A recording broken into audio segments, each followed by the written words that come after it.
오늘 주실 성경의 말씀은 구약 성경 이사야서 43장 1절에 있는 말씀입니다. 제가 받들어 읽을 때 마음으로 받아주시면 감사하겠습니다. 이사야서 43장 1절. 이제 여호와께서 이렇게 말씀하셨다. 야곱 백성아, 내가 너희를 창조하였다. 이스라엘 백성아, 내가 너희를 만들었다. 내가 너희를 구원하였으니 두려워하지 마라. 내가 너희 이름을 불렀으니 너희는 내 것이다. 아멘. 오늘은 쉬운 성경의 번역으로 읽어드렸습니다. 여러분, 두 종류의 인생이 있습니다. 어떻게 두 종류로 나눠질까요? 세상은 돈이 많은 사람 그리고 돈이 적은 사람으로 나눕니다. 많이 배운 사람, 많이 못 배운 사람으로 나누기도 합니다. 요즘은 외모지상주의 사회라 잘생긴 사람, 못생긴 사람이라 나누기도 합니다. 옆에 계신 분 한번 보세요. 잘생기셨습니까? 아닙니까? 제가 보기엔 너무너무 잘생기시고 아름답고 예쁩니다. 외모의 문제가 아니라 우리의 마음과 영혼의 문제입니다. 그런데 여러분, 세상은 그렇게 나누지만 실은 두 종류의 인생은 따로 있습니다. 하나님과 함께 사는 인생이 있고 하나님 없는 인생이 있습니다. 저도 그랬습니다. 저도 젊은 날이 되기까지는 하나님 없는 사람이었습니다. 열심히 살면 무엇이든 이룰 수 있다 믿고 나름 열심히 살았습니다. 그러다가 1980년 우리나라 역사에 비극적 사건이 있었죠. 전라남도 광주에서요. 그때 수많은 젊은이들이 일어났고 저도 그 중에 하나였습니다. 그러다가 모처에 갇히게 되었습니다. 그 일 이후로 저는 공허감과 슬픔과 절망감에 사로잡혀 살았습니다. 젊은 사람이었지만 이미 다 마음이 늙어버렸습니다. 살 희망도 없었습니다. 모든 게 공허했습니다. 어떤 것도 제 마음을 채워주지 못했습니다. 깊은 마음의 상처와 모든 걸 잃어버린 상실감 때문에 저는 깊은 슬픔과 우울에 빠져버렸습니다. 이제 내 인생 끝났구나 싶었습니다. 아마 그런 말 들으신 분들이 계실 텐데 그 당시에 인생에 빨간 줄이 그어졌다는 표현이 있습니다. 잡혀 들어갔다가 나오면 빨간 줄이 그어져서 취업도 못하고 아무것도 못하는 인생 끝났다는 절망감이 저를 깊은 나락으로 떨어뜨렸습니다. 사실 제 어머니 천국에 가 계신데요. 저를 그토록 예수님을 믿게 하려고 해도 제가 고집이 셌습니다. 뿔난 망아지가 한 마리 있었는데 누굴까요? 바로 저였습니다. 예수 안 믿겠다고 하나님 없이 살겠다고 소리치며 도망갔던 자가 여러분 앞에 서 있습니다. 제게 성경을 선물해 주신 분이 계셨습니다. 사실 제가 갇혀 있을 때 어떤 분이 성경을 넣어 주셔서 하루 종일 육신과 마음의 고통의 시간들을 보내고 완전히 축 늘어져 버린 몸으로 초점이 없는 눈으로 한 장씩 성경을 읽어 내려갔습니다. 그러다 한 구절 앞에 눈이 번쩍 뜨였습니다. 시편 42편 1절의 말씀이었습니다. 우리 한번 같이 읽어볼까요? 시작. 사슴이 목말라 시냇물을 찾듯이 내 영혼이 목말라 하나님을 찾습니다. 여러분, 이 구절 앞에 제가 깊은 충격을 받았습니다. 사슴이 목말라 시냇물을 찾듯이 내 영혼이 목말라 하나님을 찾고 있었구나. 저는 몰랐습니다. 제가 하나님을 찾고 있는 줄도 몰랐습니다. 교회를 다닌 적이 없었기 때문입니다. 여러분, 이 말씀처럼 사슴이 한 마리가 있습니다. 너무너무 목이 말랐습니다. 저쪽에 시냇물이 보입니다. 달려가서 마셔야 살 것 같았습니다. 그런데 중간에 포수가 총을 들고 사슴을 찾고 있었습니다. 여러분이 사슴이라면 어떻게 하실래요? 포수에게 총을 맞아 죽을지언정 시냇물을 향해 달려가실 겁니까? 아니면 포수에게 죽을까 봐 달려가지 않으실 겁니까? 달려가지 않으신다고 말씀하시는 분들은 아직 덜 목마르신 겁니다. 죽도록 목마르면 빗발치는 총탄이 있어도 달려갑니다.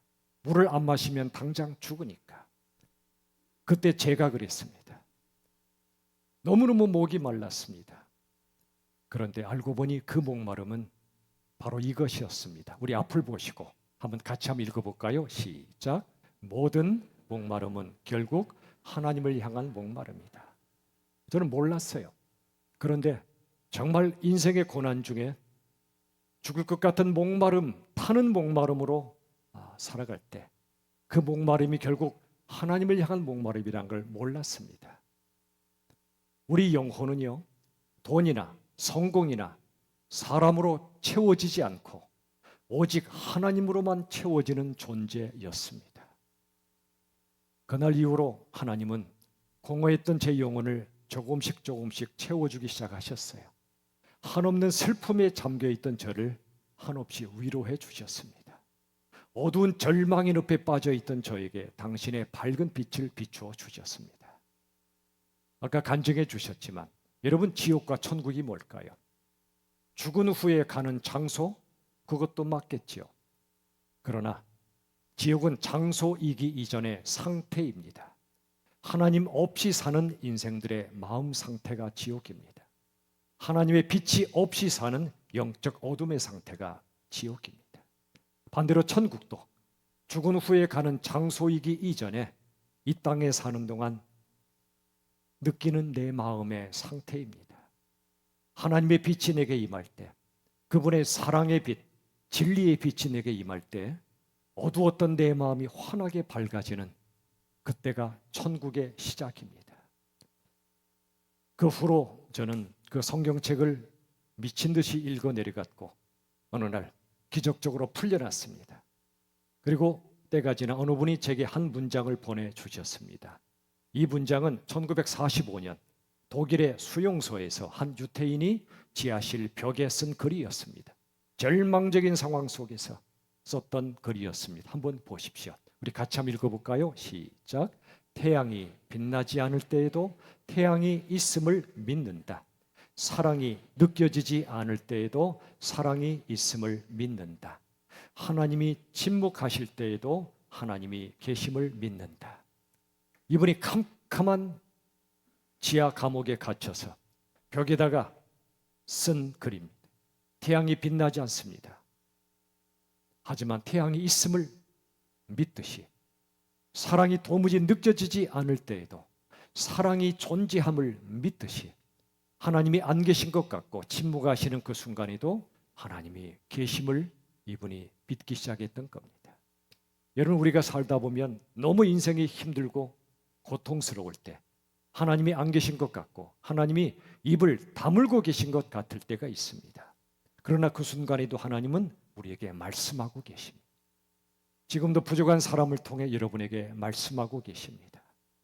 하나님이 나를 외면하시고 가만히 계신 것 같지만 실은 그 순간에도 하나님은 우리 위해 일하고 계십니다.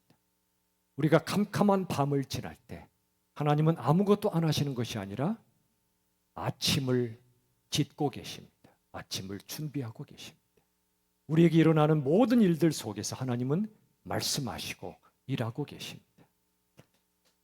그 후로 계속 성경을 읽어가던 어느 날 제 마음을 쿵 하고 때린 또 다른 말씀이 있었습니다. 그게 바로 오늘 본문의 말씀이죠. 자, 이사야서 43장 1절 요약해서 제가 읽어드릴게요. 이제 여호와는 하나님이십니다. 이렇게 말씀하셨다. 내가 너희를 창조하였다. 내가 너희를 만들었다. 그리고 내가 너희를 구원하였으니 두려워하지 마라. 내가 너희 이름을 불렀으니 너희는 내 것이다. 창조, 구원, 너희는 내 것이다. 이 세 가지 말씀이 제 영혼을 강타했습니다. 첫 번째가 이것입니다. 우리 같이 한번 읽어볼까요? 첫 번째, 하나님은 시작. 하나님은 창조의 하나님이시다. 여러분, 이 작은 물건 하나도 우연히 존재하지 않습니다. 누군가가 만든 이가 존재합니다. 하물며 저 우주 만물 우연히 존재할 수 없습니다. 만든 분이 계십니다. 그분이 하나님이십니다. 이사야서 43장 1절 상반절만 보시면, 자, 이제 여호와 하나님이 말씀하셨는데 내가 너희를 창조했다, 만들었다 말씀하십니다. 이 창조의 의미가 뭘까요? 우리를 어떤 존재로 창조하셨는가가 중요합니다. 여러분, 사람이 사람 대접을 못 받을 때 일어났던 우리나라 통학운동이라고 있었습니다. 이 통학운동의 핵심 사상이 이것입니다. 한번 자막으로 보십시오. 인내천입니다. 인, 사람, 내, 곧 천, 하늘입니다. 즉 사람은 곧 하늘이다. 사람이 하늘같이 고귀한 존재인데 악한 권력자들이, 악한 부자들이 또는 악한 인생들이 가진 것 없는 민초들을 사람 대접하지 않고 짓밟아 버릴 때 일어났던 통학운동, 그들은 부르짖었습니다. 사람은 하늘이다.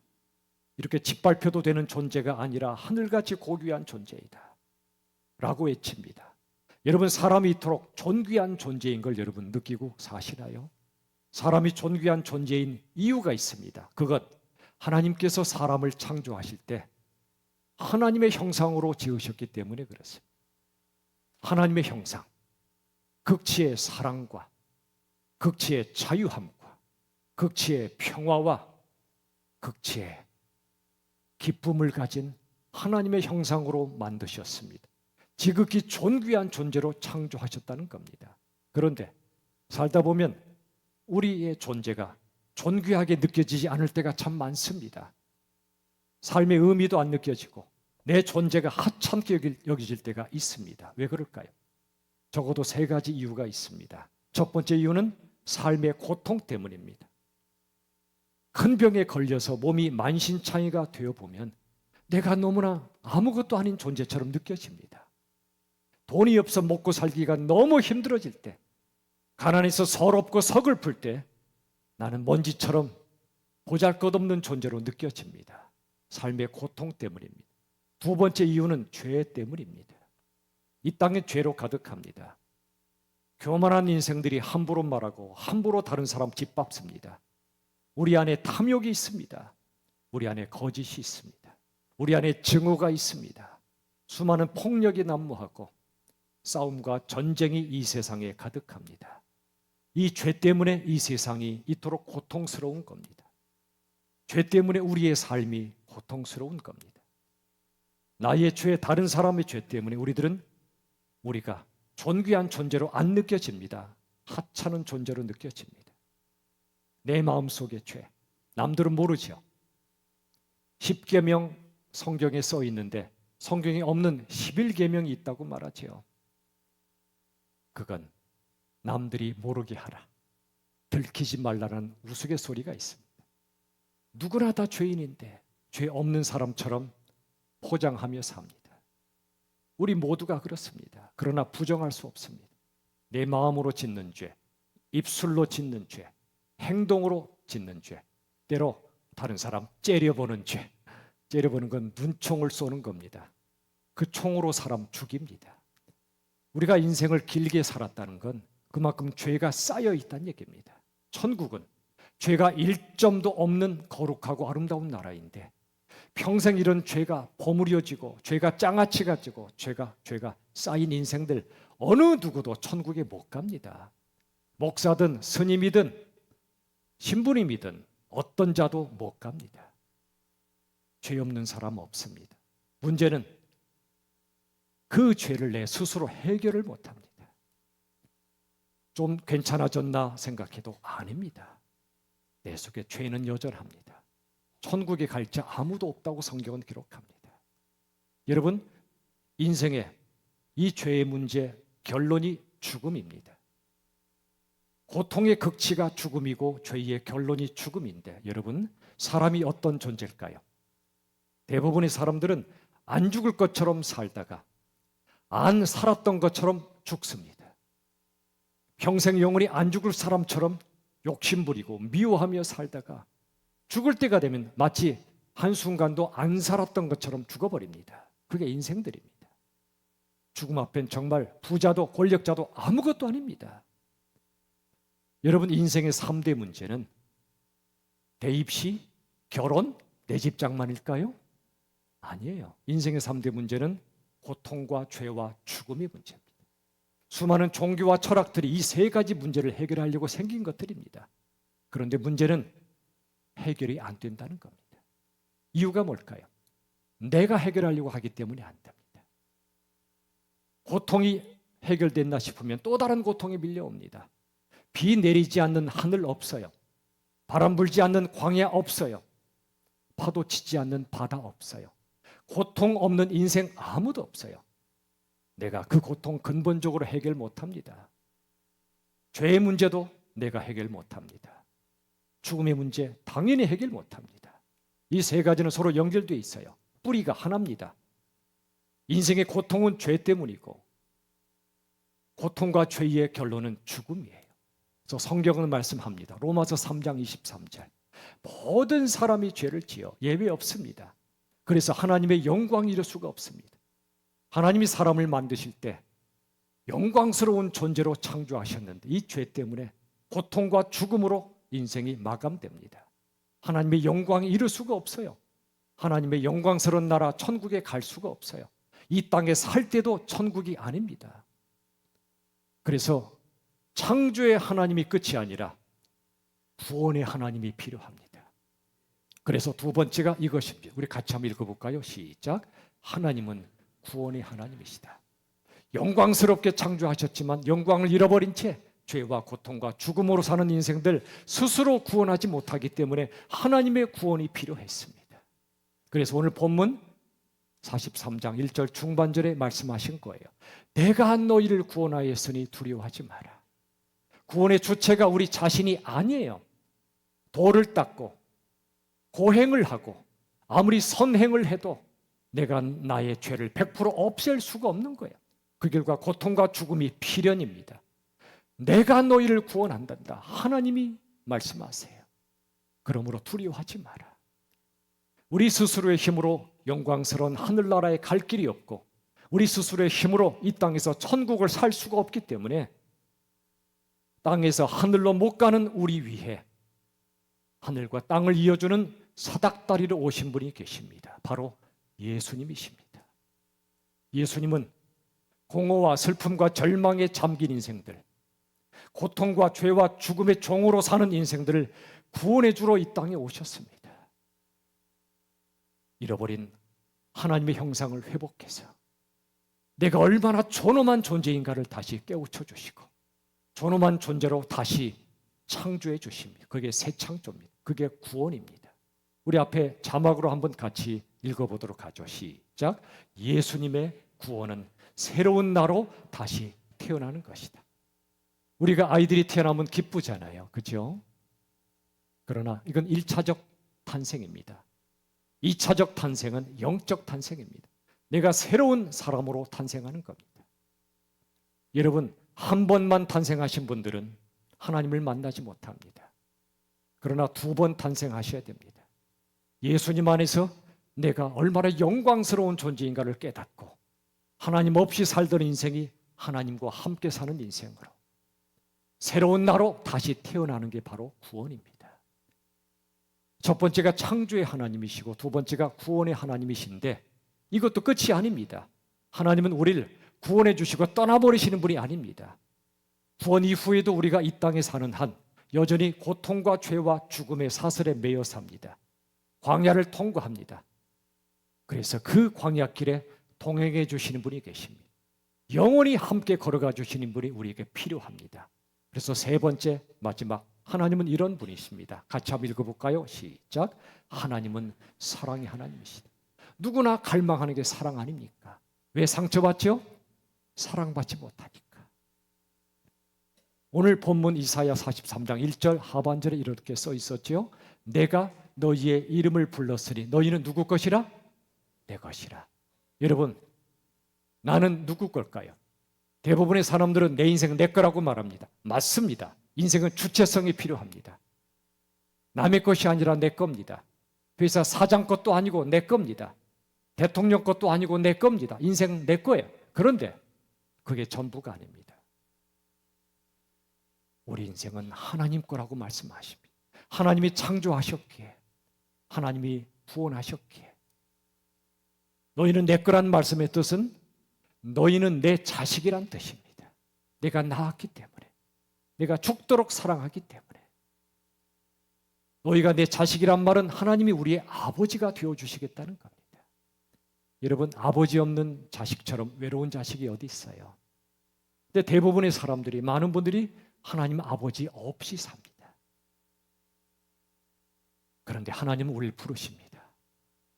너희는 내 자식이다. 모르고 살았지? 내가 너의 아버지야. 당신의 자녀로 삼아주시고 부모가 자식에게 모든 걸 해주고 싶어 하듯이, 더 못해줘서 슬퍼하듯이 하나님은 당신의 자녀에게 이루 말할 수 없는 사랑을 부어주십니다. 고통을 통과할 힘과 어떤 외로움도 이겨낼 사랑을 부어주고 싶어 하시는데, 우리가 하나님을 모르고 아버지를 모르기 때문에 옆에 사람들이 있어도 외롭고 내 손에 돈이 있어도 고통스러운 게 인생입니다. 그런데 우리에게 그 사랑을 부어주시는 하나님, 바로 예수님을 통해서 부어주십니다. 자, 로마서란 책이 있습니다. 8장 34절 이하의 말씀을 요약해서 띄워드립니다. 누가 감히 죄가 있다고 판단하겠습니까? 여러분, 다른 사람의 죄를 우리가 판단하고 심판하면 안 됩니다. 죄를 판단하고 심판하실 분은 하나님밖에 없습니다. 그 다음 고난 그랬습니다. 인생의 고난 얼마나 힘듭니까? 다른 사람을 향해 함부로 말하면 안 됩니다.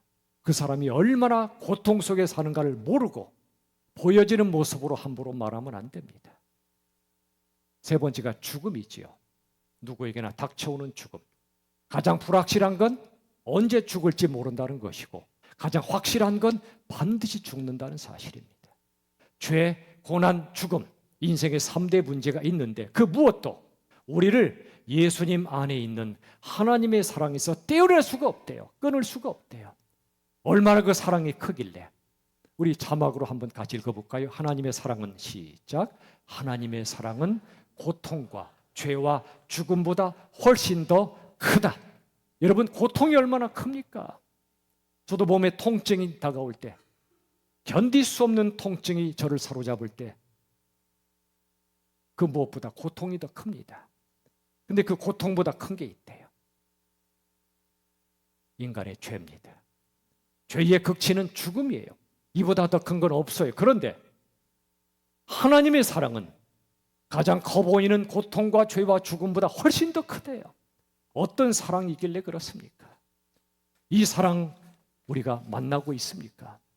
하나님의 사랑은 우리가 고통으로 신음할 때, 아무도 몰라줄 때 우리와 함께 해주시고, 모든 사람이 떠나 외로울 때 함께 해주시고 어루만져 주시는 그런 사랑입니다. 우리가 죄 앞에 무너져 내릴 때 다들 손가락질하고 비난하고 그 사람 쫓아내야 된다고 말할 때 우리의 모든 죄값을 대신 갚아주시고 십자가에서 우리를 대신하여 죽으신 그 사랑입니다. 하나님의 사랑은 우리가 죽음 앞에 벌벌 떨 때 우리를 끌어안고 영원한 천국으로 인도해 주시는 그런 사랑이에요. 이 사랑으로 살고 계십니까? 이 사랑 없이 살고 계십니까? 저도 그랬어요. 사랑 없이 살았어요. 하나님의 사랑 없이 살았어요. 행복한 척했지만 진짜 행복은 내 안에 없었습니다. 그런데 하나님을 만나 너는 내 것이라, 내 자식이야 말씀하시는 하나님 아버지를 만난 후로 인생이 뒤집어졌습니다. 살다가 돈도 잃어버리고 명예도 잃어버리고 건강도 잃어버릴 수 있죠. 근데 그 순간에도 절망하지 않을 수가 있습니다. 왜냐하면 우리가 하나님의 것이기 때문에 그렇습니다. 모든 걸 잃어도 하나님을 잃지 않기 때문에 그렇습니다. 모든 걸 잃어도 하나님은 우리를 놓아버리지 않기 때문에 그렇습니다. 몸이 아파 수술 받는 순간도 있지요. 그 순간에도 평안을 누릴 수가 있습니다. 저도 아주 작은 수술을 받았지요. 심장 수술. 별거 아닙니다. 그런데 그 순간에 평안을 누릴 수 있었습니다. 그 비결은 하나입니다. 내 몸이 내 것이 아니라 하나님의 것임을 믿기 때문입니다. 내 몸이 내 거라면 잃어버릴까 봐, 죽을까 봐 두렵죠. 떨리죠. 그런데 내 몸이 하나님 것임을 고백하니까 이 몸의 주인이신 분께 다 맡겨버리는 겁니다. 수술 전날 평안히 잤고 수술 때가 제게 성전이요 지성소, 하나님이 계신 가장 거룩한 장소가 되었습니다. 눈 떠보니 살아있더라고요. 여러분 앞에 또 서 있게 되었습니다. 내 몸도 내 생명도 내 거라고 생각하면 두려움을 떨쳐버릴 수 없는데 하나님 것임을 믿을 때 다 맡길 수 있고 평안을 누립니다. 여러분, 고통 중에 제일 큰 고통은 사랑하는 사람을 떠나보내는 고통입니다. 부모를, 배우자를, 특별히 자식을 떠나보낸 고통은 안 겪어보면 모릅니다. 그런데 그때도 그 고통을 이기는 길은 하나입니다. 내가 사랑하는 사람이 내 거라면 그 사람을 잃은 상실의 고통을 평생 느끼며 살겠지만 그 사람도 내 것이 아니라 하나님 것임을 믿을 때 내가 잃은 것이 아니라 주인께 되돌려드린 것입니다. 잠시 내 곁에 두셔서 사랑하며 살게 하시다가 주인께 되돌아간 겁니다. 내 거 아닙니다. 때가 되면 우리도 죽습니다. 근데 그 순간에도 영원한 하나님 없는 지옥이 아니라 하나님의 사랑 안에 거하는 천국에서 하나님의 품 안에서 살 수 있음을 믿을 때 우리들은 평안하게 이 땅을 떠납니다. 찬양 가운데 땅이 물러가고 하늘이 열리는 걸 보게 될 겁니다. 저를 예수 믿게 했던 제 어머님이 그러셨고 늦게 예수 믿으셨던 제 아버지도 그러셨습니다. 시편 116편에 이런 말씀이 있어요. 15절에 그들이 죽음의 문턱에 이르렀을 때 하나님께서는 당신의 사람을 환영해 주십니다. 환영, 웰컴. 오늘 말씀의 제목에도 있죠. 웰컴 홈. 집으로 돌아갑니다. 흔히들 죽으면 돌아가셨다고 말하죠. 어디로요? 본향으로 돌아가는 겁니다. 죽음은 돌아감이에요. 영원한 하나님 아버지의 집으로. 아버지의 품으로 돌아가는 게 죽음이에요. 하나님이 우리를 환영해 주시고 품에 안아주시는 게 바로 영광스러운 죽음이에요. 수고했다. 고통과 죄와 죽음의 땅에서 사느라고 수고했다. 네가 나를 아버지로 믿고 나도 너를 자식으로 삼게 해줘서 고맙다. 품에 안아주시는 하나님을 믿으면 죽음의 순간도 두려움이 아니라 한없는 평안과 영광의 시간이 된단 말입니다. 그래서 로마서 14장 8절은 이렇게 고백합니다. 살든지 죽든지 우리는 주님의 것입니다. 세상은 말하죠. 사느냐 죽느냐 그것이 문제라고. 삶과 죽음은 전혀 다릅니다. 극과 극이죠. 그런데 예수 믿고 하나님의 자녀가 된 사람은 삶과 죽음이 별 차이가 없어요. 살든지 죽든지 우리는 주님의 것이기 때문에 이 땅에 사는 동안도 주님의 것이므로 고통과 죄와 죽음을 이길 수 있고 죽어도 주님의 것이므로 영원히 주님과 함께 살기 때문에 살고 죽음이 그렇게 차이가 나지 않습니다. 죽음은 숨을 들이마셨다가 내 쉼을 멈출 때 죽습니다. 들숨과 날숨 사이에 죽음이 있단 말입니다. 그런데 들숨과 날숨이 전부가 아니라 우리에게 영생이 있습니다. 하나님 나라에서 숨쉬는 영원한 생명이 있단 말입니다. 우리가 주님의 것이기 때문에 누릴 수가 있습니다. 여러분, 우리가 구원받는다는 것은 그저 종교인이 되고 교회 다니는 정도가 아닙니다. 엄청난 것입니다. 구원받는다는 건 우리가 잘나서도 아니고 잘해서도 아니에요. 믿음으로만 가능합니다. 믿음은 나를 위해 내 죄를 씻어주시려고 십자가에 나 대신 죽으신 예수님, 그토록 사랑하시는 하나님을 나의 주님으로 모셔드리는 게 믿음이에요. 내 마음의 중심에 영접하는 게 믿음이지요. 요한복음 1장에 이런 말씀이 있어요. 그분 예수님을 영접하는 사람, 그분의 이름을 믿는 사람들에게 누구에게나 하나님의 자녀가 되는 자격을 주셨다고 말씀합니다. 예수님을 영접할 때 아버지의 품에 안기는 하나님의 자녀가 된다는 겁니다. 말씀을 맺고자 합니다. 여러분, 하나님 아버지의 품이 뭘까요? 그 품은 누구에게나 활짝 열려있는 품이에요. 세상 고통 때문에 얼어버린 마음을 녹여주는 따스한 품이지요. 어떤 죄와 허물도 용서해 주시고 받아주시는 넉넉한 품이에요. 인생의 모든 순간 변함없이 안아주시는 신실한 품이에요. 이 땅을 떠날 때 아름다운 하늘나라로 인도하시는 영원한 품이에요. 이 품을 여러분 아시나요? 아시나요? 품을 누리고 사시나요? 저만 그 품을 누리고 싶지 않아요. 인생 고달퍼요. 저의 죄 때문에 마음이 아파요. 그런데 아버지 하나님의 품에 안기면 더 이상 문제되지 않습니다. 이 시간 여러분 인생에서 가장 중요한 순간이에요. 결혼의 순간도 소중하고 자식 낳는 순간도 소중하지만 여러분 자신 가장 소중한 건 하나님을 아버지로 만나는 순간이에요. 예수님을 여러분의 주님으로 모시는 순간이에요. 하나님이 여러분을 자녀로 부르시는 순간이에요. 한 사람 한 사람을 이름을 불러 부르세요. 유한아, 아무개야, 난 너의 아버지야. 너 내 자식이야. 왜 나를 모르고 사니? 힘들잖아 사는 거. 두렵잖아. 시간 여러분을 부르고 계십니다. 우리 한번 잠깐 모두 눈을 감으실까요?